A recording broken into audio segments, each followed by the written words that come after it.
So happy Friday. We've got some kind of really exciting things, I think, to just reflect on and kind of celebrate for a moment, and then we'll get back to business and talk about what's next. I'm Simone Turek Lee. I think we've all been on calls now for a few weeks, but if anyone new is joining, welcome. We have these calls every other week to talk about how we can fight to preserve two key housing support programs for foster youth, current and former foster youth, in the state budget. So today we will talk about, like I said, a few things to celebrate here. A letter that went out, a very important letter, yesterday's hearing, and then we will talk about, like I said, some future activities, and then we'll just take a moment at the end to just answer, I think, I think folks have questions who have been involved in the learning about the new rates reform effort that CDSS is proposing, and have asked, like, how does that impact the SILP housing supplement? So this is not meant to be an informational call about that proposal. You should get that from DSS, but we wanted to talk about sort of the bridge between those two and what that sort of means. So I will first pass it to Amy Lemley, the director of John Burton Advocates for Youth, and she will talk about this letter. Well, I get the fun job to really thank everyone for those. It says senator, but it should say assembly member. Oh, that's okay. I was like, we were working on some other things today, but to thank everyone. Don't sweat it. For this tremendous list of elected officials. I mean, we hoped to get 10. We got some very wise counsel from a very senior person who said, to protect these programs, you don't need a champion, you need a team of champions. And that's what we set out to do with everyone, and everyone delivered like crazy. I mean, this is a very strong group of people, and we will make sure to fix those slides. But I think everyone on this call deserves credit. This did not happen because of us. It happened because of you. You emailed, you did site visits. Even Assemblymember Quirk Silva is on the letter, and she is the chair of the budget sub. It's very rare for that to happen. Usually they stay off those letters because they are chairs. But she was so moved by the meeting you all did in La Palma, she came on the letter. So everyone deserves so much credit for this. And I think this is going to be a critical part of protecting it, certainly on the assembly side. I mean, Phil Ting is a hero for foster youth, but he's not magic. He needs to have colleagues that stand with him to make these hard decisions. And so all of these elected officials have done just that. We are going to be, maybe you've already done it already, Simone, writing a thank you letter to each of them on behalf of the coalition. We're going to be putting together some social media assets that we hope you'll share. But these people deserve credit in a world of competing priorities. It's not, a politician knows political capital. Like, all they do is shore up their political capital and use it carefully. And they're choosing to use it on this. And so if this is your elected official, they can never hear thank you enough. Please take some time to thank them.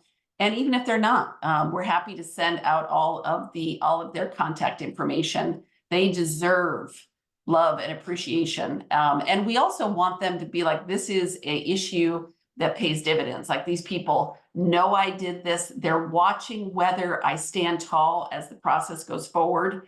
And they're going to stand with me each step of the way. So just thank you, everyone, beyond our wildest dreams in terms of the number of signatories. And it really puts us in a good position in the assembly.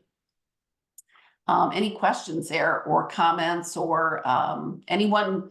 I mean, we did have like one person that tried to join at the last minute, but the door had to close, and the official letter did go into the budget committee. So if there's someone you thought was going to be on there, maybe your elected official who didn't join, it might have been that person. In fact, that happened with two of them, unfortunately, but it's great indication. Yeah. All right. Back over to you, Simone. All right. So another thing we want to celebrate today is just yesterday's hearing. We had the Senate Budget Subcommittee for hearing at the Capitol to talk about the Housing Navigation and Maintenance Program that was on the agenda. The governor's proposed elimination of it. And we were hoping for a minimum of 25 people, and 34 people ended up turning out and providing public comment. It was, you know, we've been to, like, over the years, been to a lot of hearings and had, you know, good experiences. But this was, I felt like, a particularly good one. Really just a lot of community. And I think someone used the term, they said, I feel really empowered. I mean, someone literally said that it really was just a really great coming together of people who care about this program and speaking out about the importance of it. So 34 people provided public comment. It was a small hearing room, and we had to, you know, there was folks that weren't able to even get into the room. They had to wait their turn to come in for public comment. And thanks, Amy, for putting that in the chat. I know I sent this email out, but you can watch the testimony and you know, watch the remarks on video in the archives, and that link that I sent with the time of where it starts. And I think the link I said actually starts it at the right time. But I also just want to mention some of the people who came out, and some people drove for 2.5 hours, some people flew. Aspiranet, Lutheran Social Services, and these organizations, I should say, also brought young adults. And I know that some of the young adults aren't on this email list or on this call, and I kind of wish I could. If you're on the call and someone who brought young adults, like, please relay this to them if they don't already know this. But it's just was really well received by the committee, the remarks that they made. But so Aspiranet, Lutheran Social Services, California Alliance of Child and Family Services, Bill Wilson Center, Back to the Start, Children Now, Youth and Family Services up in Butte. Butte Community College, they brought a whole bunch of students. Vance Edwards brought a whole bunch of students out. It was great. California Youth Connection, of course, came in strong. Los Angeles County, their ledge person was there making remarks. Children's Law Center, Make It Happen Yolo County. I mean, it really was a great, you know, group of people who somehow play a role or care or have experienced services like these. And so it really did what it was supposed to. It communicated what it was supposed to the committee. So thanks, everyone. And I also, that's a great segue into, we have future hearings. So I want to just take a moment and see if anyone on the call who was at the hearing wants to share, because I can say, oh, it was good, but I'd love to just hear other people's perspective that were at the hearing, and see if anyone wants to share what their experience was, especially if it was your first time testifying. Like, how'd that go for you?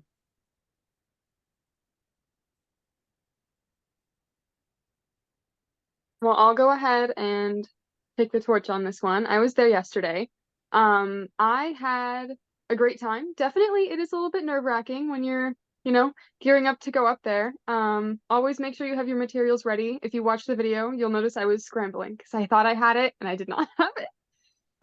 But it's really empowering, like Simone said. It really is something where when you see, especially the turnout that we had yesterday, it feels like we are really making a difference. Like, we had such a massive voice, person after person after person. And you could see the panel of members. They were just watching us and they're like, oh my gosh, is the line still coming? Like, this is a lot of people who care about what we're doing here. And so it's going to be really pivotal to have as many people as possible come to future hearings.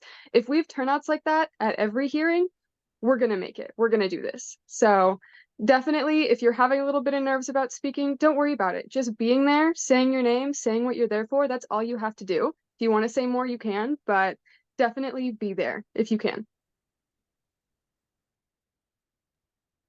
Anyone else want to share? And then I want to turn our attention to the chat after this, because someone mentioned something important. But anybody else want to share about their experience at the hearing?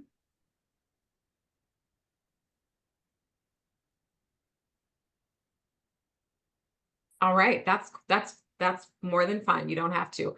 I want to just I think Jan said Wednesday, I heard you on NPR this week. Great job. Wednesday, sorry to put you on the spot, but do you want to just share about that a little bit? Oh gosh. That one, oh, it's interesting hearing about people listening to that. I haven't heard it yet, so I hope it was good. I was definitely nervous about that, but again, it's one of those things, especially where when we're talking about going and doing testimony or public comment, I shared my personal story with the services that I experienced and also, you know, the hardships I experienced. For those of you who listen, you probably heard a little bit of that.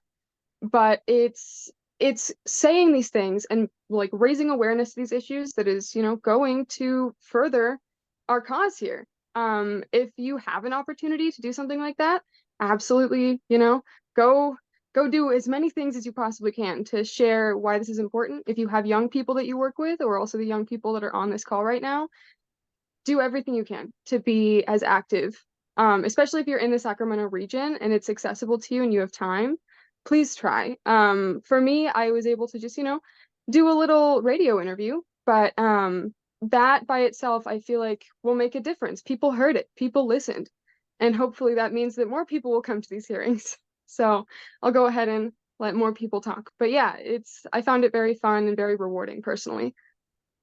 And thanks, Jan, for raising that because we didn't know it had been aired yet. So now we know, and Wednesday can now hear it herself.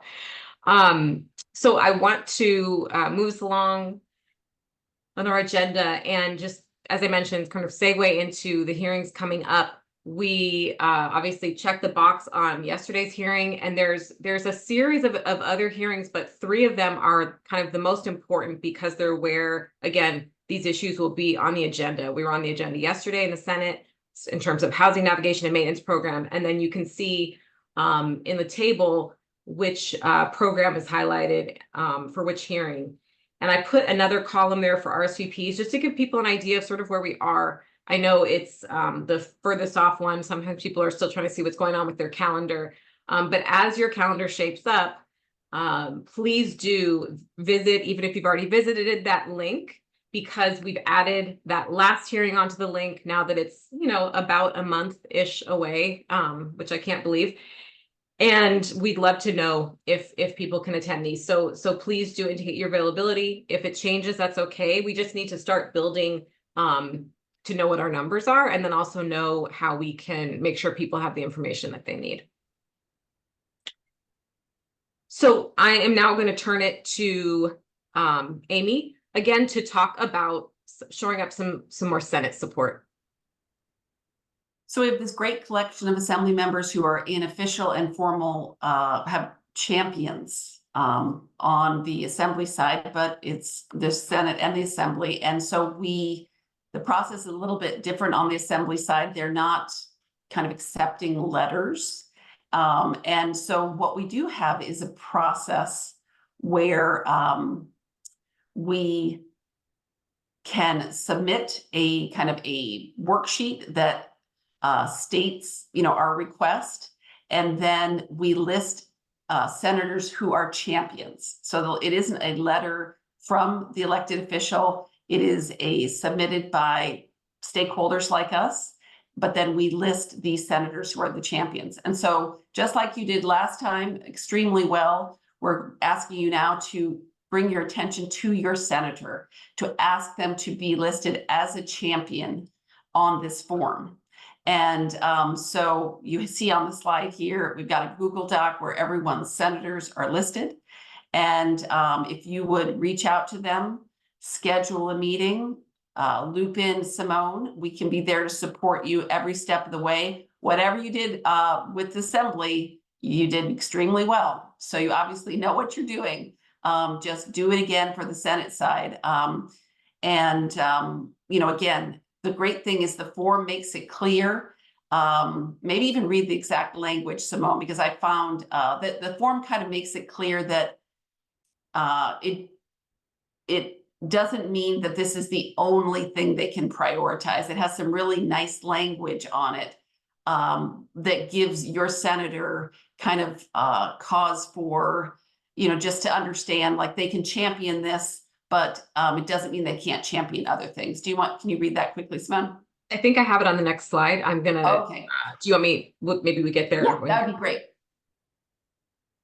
Oh, right now. Okay, Yeah, thank you. there we go. Yeah, that they're agreeing to take measures to preserve the programs in the budget. They would be identified as a champion. They'd be listed on our stakeholder budget request.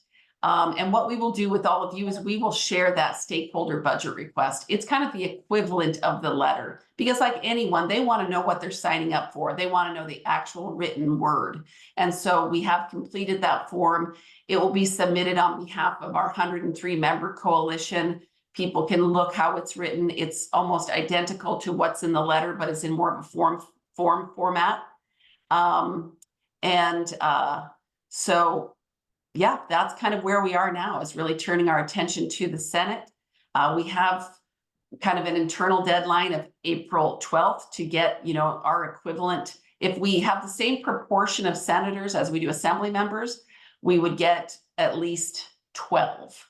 And so Simone and I were joking around, let's get 12 by the 12th, because there are fewer members of the Senate than there are the Assembly. But if we could actually have 12 champions add their name to this request, again, we'd be in good shape and know that we have people really committing to protect these programs in the state budget. Anything I missed, Simone, there? No, just the language should say this does not count, not county. Oh. So just that's the language Amy was talking about. It shouldn't say county. But that's the language they need to know about.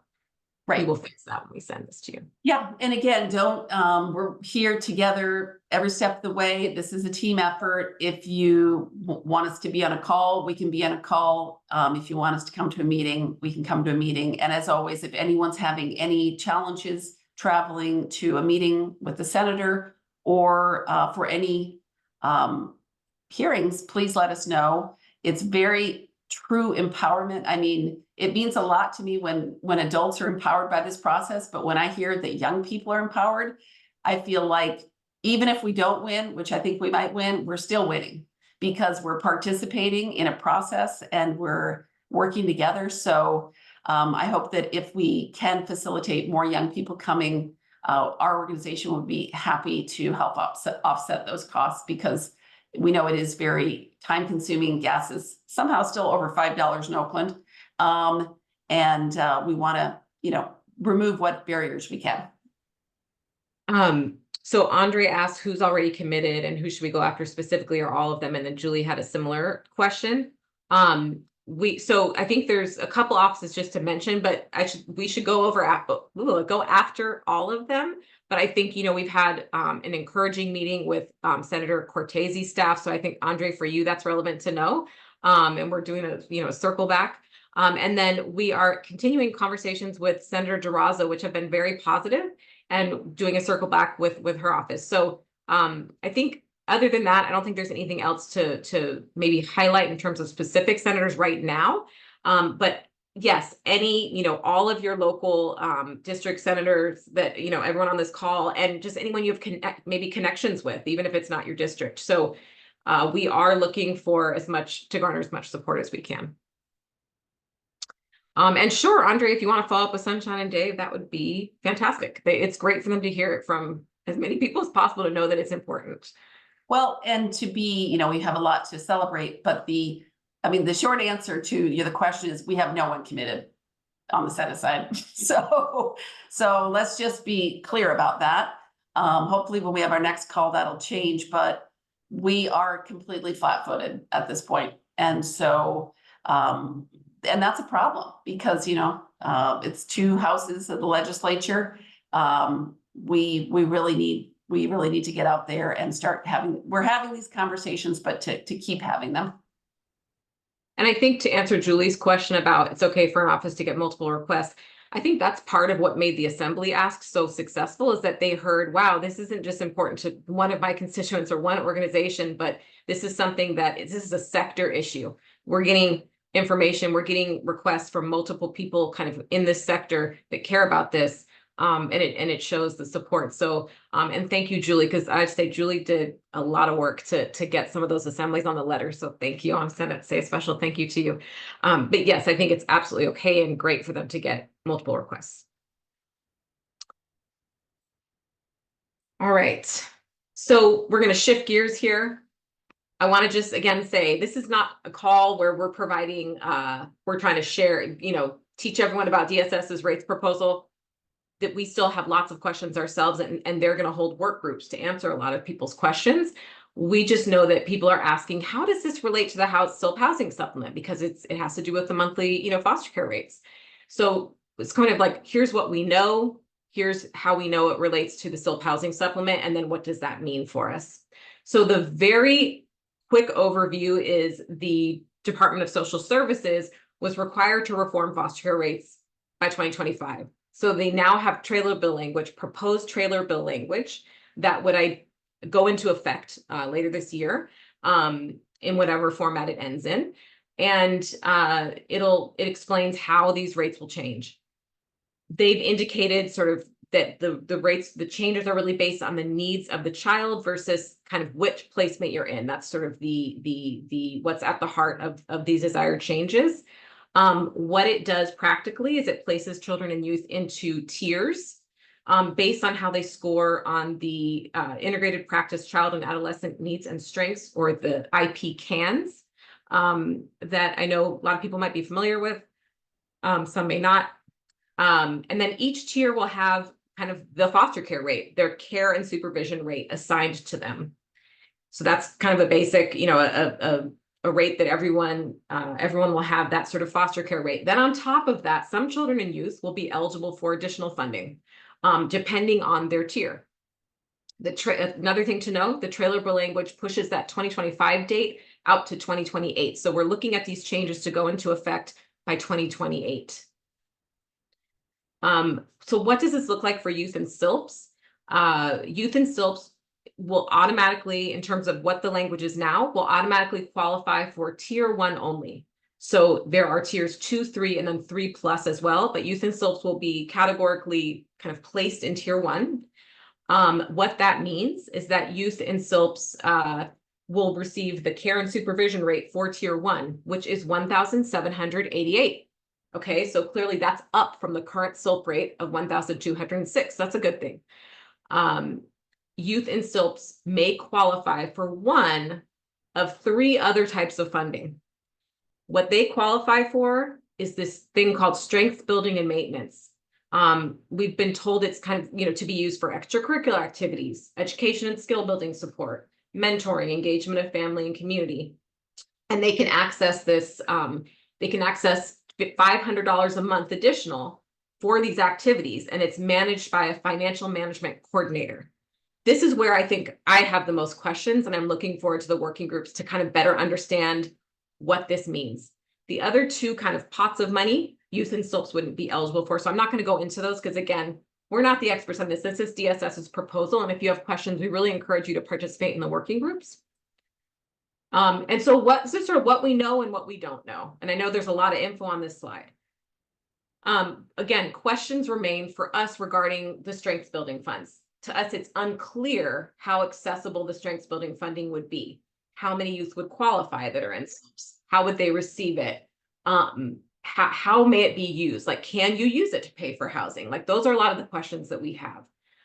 What we know is that the rates proposal is an improvement. Like I said, it will increase that rate for youth and SILPs from $1,206 to $1,788. And then a yearly CNI increase will be added to that, as it currently is. What we know is that the DSS's rates proposal does not replace the need for the SILP housing supplement. So 2,111 youth across 22 counties would still receive a rate that is less than what the SILP supplement would have provided them when applied to the current rate, than that 1,788 is. So that equates to 66% of all youth in SILPs. So the majority of youth in SILPs would still kind of, looking at the 2 things together, like they'd be better off with just the housing supplement.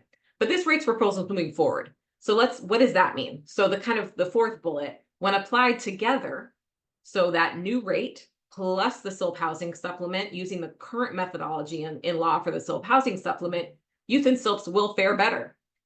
Increasing the SILP rate also increases the SILP housing supplement for almost 100% of youth in SILPs. If the methodology for the SILP supplement is applied to the new SILP rate, just to give an example of our most extreme case, which is Santa Cruz County, the highest monthly SILP supplement or SILP payment, excuse me, full SILP payment would be $2,898 as opposed to $2,557, just to give some context. So another thing to know, this is important. The trailer bill language that is up right now would phase the SILP supplement out starting in 2028. This is where we are turning our attention. Because the SILP supplement's tied to our old foster care rates that'll be in place only till 2028. Right. So with those old foster care, when those old rates die, so would the SILP supplement. So what does that mean? How do we ensure the SILP supplement doesn't die? We request amendments to the trailer bill language, tying the SILP supplement possibly to the new care and supervision rate that youth and SILPs will receive.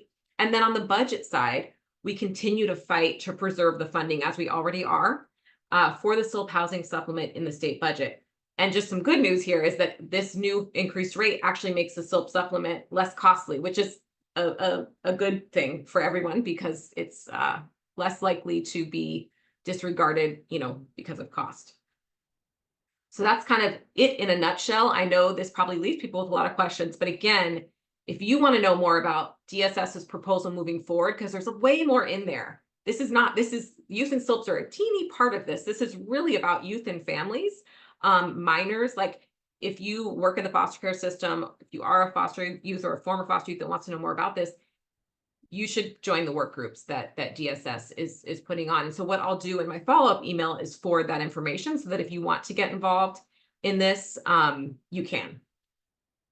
So I know we just have 2 minutes, so I'm going to stop talking now and see if people have, questions or just comments. I know other people have been watching this in the same way we have and might have thoughts about this.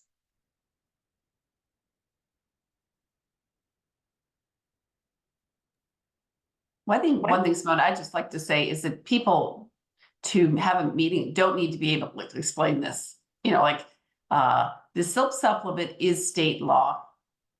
And that is what it is. We're trying to protect something that exists in state law.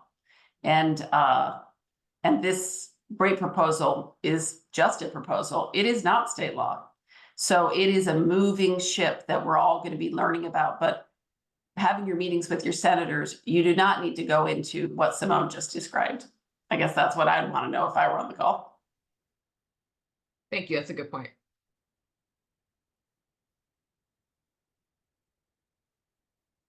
All right. I don't see anything in the chat or any hands or anything. So I'm going to say happy Friday.